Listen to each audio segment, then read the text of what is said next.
Cute critters? Check. Cafe management game? Check. Relaxing puzzles? Also check. On paper, it might seem like a challenge to combine all of these elements into one cozy game, but this latest release, Critter Café, has managed to bring them all together seamlessly. But the big question is it any good? Secret Mode have kindly shared a game key and early access with me, and after diving into the game for about 10 hours, I'm excited to share my honest thoughts so you can help decide whether this is a charming adventure you need to play or one to pass on. Don't forget to like the video and also subscribe for more content, but let's get into it. Before we get into the finer details of this game, you may first want to know when and if you can actually play the game.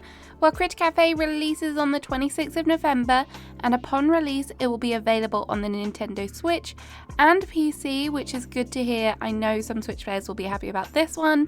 It will also be playable on the Steam Deck, but it's awaiting verification at this time. Pricing wise, Critter Café will be $15.99 in British pounds or $19.99 in US dollars, and I'll share more thoughts on the pricing at the end of this video. With the boring details out of the way, what can you actually expect from the gameplay? Well, like most cozy games, when you first open the game, you'll be introduced to the character customization. I don't want to start off on a negative, but honestly, the chibi style character is not my preferred design. But this is obviously totally subjective, and you may absolutely adore this chibi character model. But aside from the model itself, there are some pretty good options for choices when it comes to your character design, particularly with the hairstyles and the skin colours. Some of my favourite things though were the accessories, and they had adorable cat bag, the glasses were nice as well, and also the hat options. They've all felt like they were very on theme with the game. However, I would have loved a little bit more choice when it came to the outfits, as there were only really a few options that spoke to me. I think this was also not helped by the limited colour options. A little bit more of control of the combinations would have been appreciated. Perhaps in recent times, cozy gamers have been a little bit spoiled with the character customization, so maybe that's why I'm being a little bit harsh.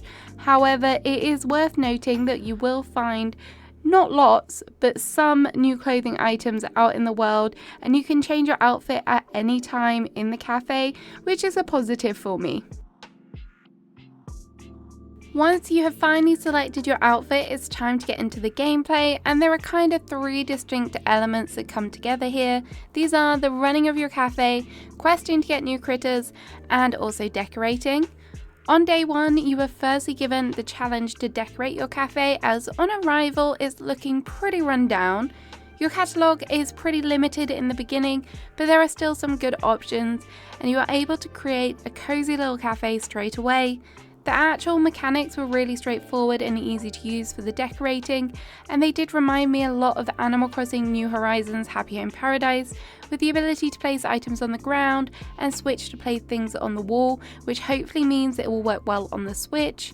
I will say though, I did feel like I was committing a bit of a crime because all of the items in the catalogue were free, and I kind of missed the challenge of being able to purchase an item that I really wanted and work towards it, but I did get a little bit of excitement when I found new items through progression, or I found blueprints whilst out exploring in the world. If you aren't a fan of decorating interiors, you are also able to decorate the habitat area, which is where the critters live, and as I got more into the game, I actually did spend a good amount of time decorating here, and it was fun to experiment with the different furniture and colours that I had unlocked.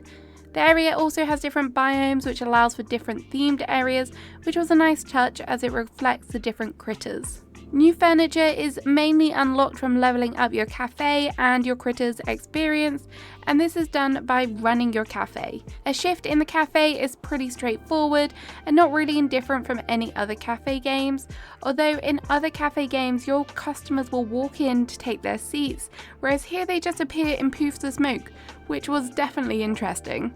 Once in their seats, they will decide on their order and you'll be required to prepare their food and their drinks.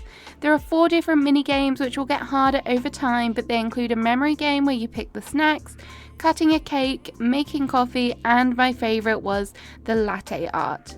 Working in the cafe is pretty laid back and there was no overly aggressive countdown clock, and the only time I encountered a customer getting frustrated was when I had not interacted with them quick enough, but this was very rare and there were definitely no grumpy walkouts. There is also the ability to take bookings, which is kind of like organizing an event, and it's kind of a hands-off feature where you don't actually interact with anyone. All you have to do is select the items and the critters, which max for brief, and then sit back and enjoy a cute cutscene. Both the bookings and working in the cafe will award you with the experience needed to level up things.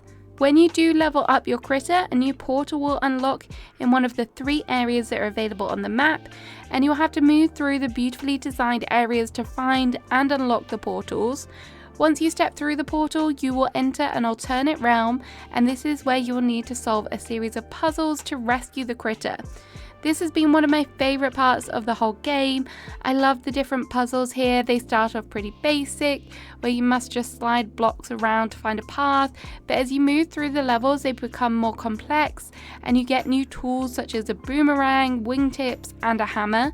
And as you near the end, you will find yourself breaking crystals, shooting targets and climbing on moving platforms. It did get a lot of fun. It didn't feel overwhelming as it was kind of always easy to figure out what I was required to be done. Sometimes getting to the end point was a little bit of a challenge and it took a few times. But if you do get really stuck and you have no idea what you're doing, there is hints and tips on signs, and that was kind of helpful. Overall, the level difficulty definitely kept with the relaxing vibes of the rest of the game, and I did only find myself seeking help on one occasion. So that's kind of the main 3 things that will take up the majority of your time in the game, but how does this all fit into a story? You might be thinking, portals, critters and cafe running, there must be some big elaborate story as to how all these things interconnect. Well, I need to warn you now. If you're looking for a narrative heavy game, then you will be disappointed with this one, because although there is a little bit of a backstory at the start about a witch and a letter from a long lost friend needing help with the cafe, there isn't really a lot of anything else. It did make me feel a little bit confused as to what the bigger picture is here and why am I doing all of this stuff. I'm not normally a big lore person, but on this occasion I definitely felt that I wanted more. In the end, I did accept that I'm not playing the game for the story, but rather for the gameplay itself, and I was okay with that. But I still did have a lot of questions. But where the game does lack in a story, it does make up for in adorable graphics. The cafe, the habitat and the 3 map areas all have a nice 3D art style, and the surroundings are really nice. There is a lovely Christmas market, a charming orchard and also towering lighthouse. There is lots of different things to see here. I do wish this same style could have been used on the characters and the critters, as it would have just made it feel that little bit more cohesive and also that little bit more cuter. The critters do also make adorable sounds when you interact with them, which is kind of precious, and the general game sounds are pretty well done, and you will notice some subtle changes depending on the area. The music is also relaxing and calm, but nothing spectacular. There could have been a few more improvements with the controls. I played the demo on controller as that was recommended, but I decided to try the full version on keyboard and mouse.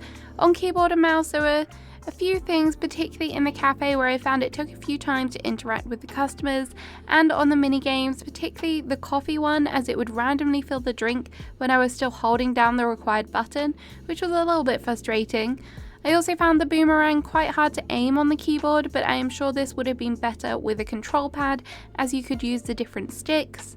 One of the biggest weaknesses was probably the camera control. I was able to zoom in and out a little bit, but apart from that there was not a lot of other controls, which when you are decorating and trying to complete quests is a bit disappointing. The ability to rotate and move the camera would have been a huge advantage, and it would have definitely made things feel a little bit better and smoother. So that's a bit of an overview with some opinions thrown in there. Let's get to my kind of key pros and cons. One of the key advantages of the game is that it's cute, and that is definitely an advantage. I can imagine that this will draw a lot of players in on the graphics alone, and one of the nice moments that really stood out to me and kind of leveled up that adorableness was when you have key moments with your critters. When you capture them or rescue them in the cutscenes particularly, they are really adorable, and also in the cafe bookings, it was a really nice little segment where you could see everything that you've chosen and put together. So those were really nice little moments. They're not really about the gameplay, but they were just something that's there and a little bit extra. I also did enjoy finding the blueprints for clothes and furniture out in the world. I love exploring, so this was a nice addition, particularly because there were some areas in the world that were quite large, so it gave you a reason to really explore and have a look around. I just wish that there was more of them, because there was actually only 30 in total, and I had a little bit of a surprise when I checked my inventory and saw that I had got them all. It just felt like, for the size of the space on the map, that there should have definitely been more of these, and who's going to say no to new furniture and clothing? Critter Café is also good for relaxed, casual gameplay. You can really easily pick this up, play it for a short session, and then put it down again. There is nothing overly complex or any kind of time pressures that will leave you getting stressed or wanting you to rage quit. It would be great for a younger audience, or particularly a beginner to cozy games. I think you would get a lot out of this, and it kind of does have different aspects of gameplay which would be good for new players. Decorating the habitat was also one of my favourite things about this game. I would recommend doing this later on though, as the options are very limited in the beginning, but when I needed a break from the gameplay loop, it was a good way to spend some time. It would have been nicer though if some of the areas were a little bit larger, as some of the furniture pieces you unlock are quite big. I struggled especially with the winter area, and there was this really nice kind of wooden structure that I wanted to place, but there wasn't a lot of space, so it did make it a little bit hard to make it work. I played Critter Café on PC, and I will say it did run pretty smoothly for a new release. I didn't encounter many, if at all, any bugs, and it felt smooth overall. I wasn't expecting that. From playing early access games and new releases, I just kind of expect there to be bugs, so it was a happy surprise when I realised that I didn't have any. I hope that the game is smooth for Switch players as well.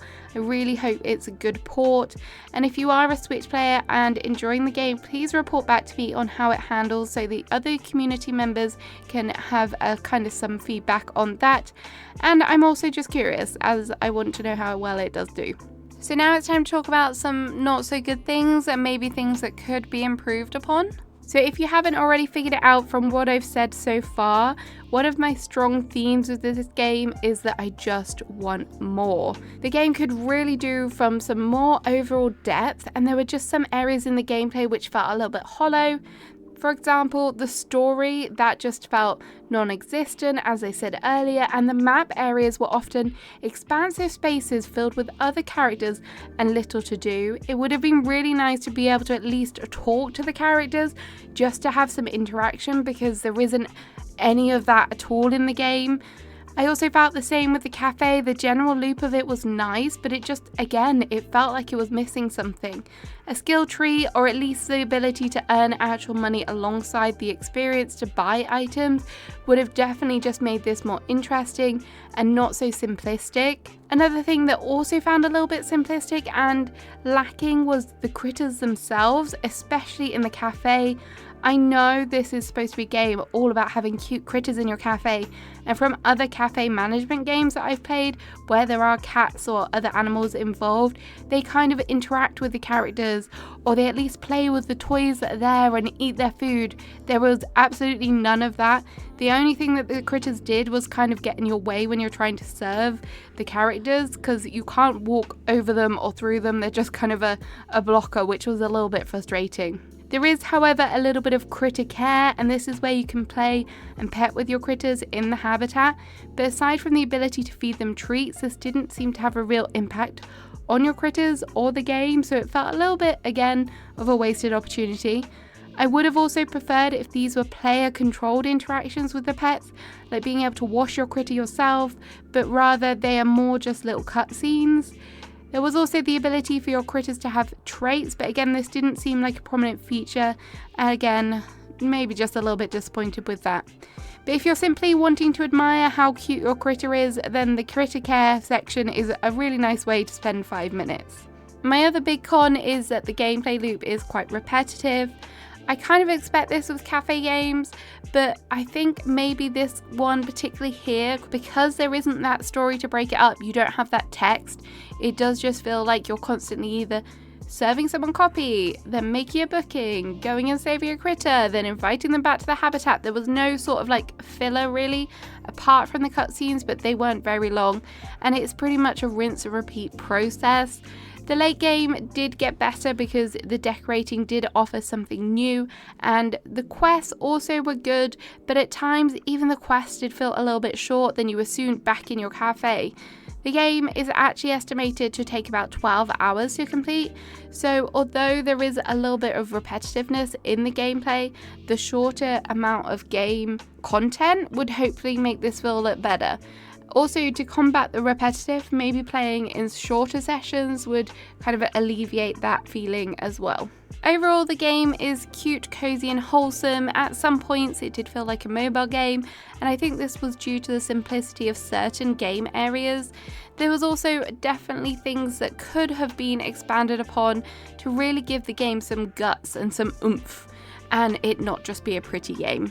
Critter Café definitely had the potential to be something great, and I think if it had a little bit more time and effort and certain aspects put into it, I think it would be. But that being said, for what it is now, there is still some interesting elements with the quests, and the decorating was fun. I do think that it will definitely appeal to handheld players who want some relaxed gameplay. I honestly cannot see myself replaying the game once I've captured all of the critters if you're wondering about replayability, but I do think that the price of the game is pretty fair, and you can definitely extend your playtime depending on how much decorating you want to do.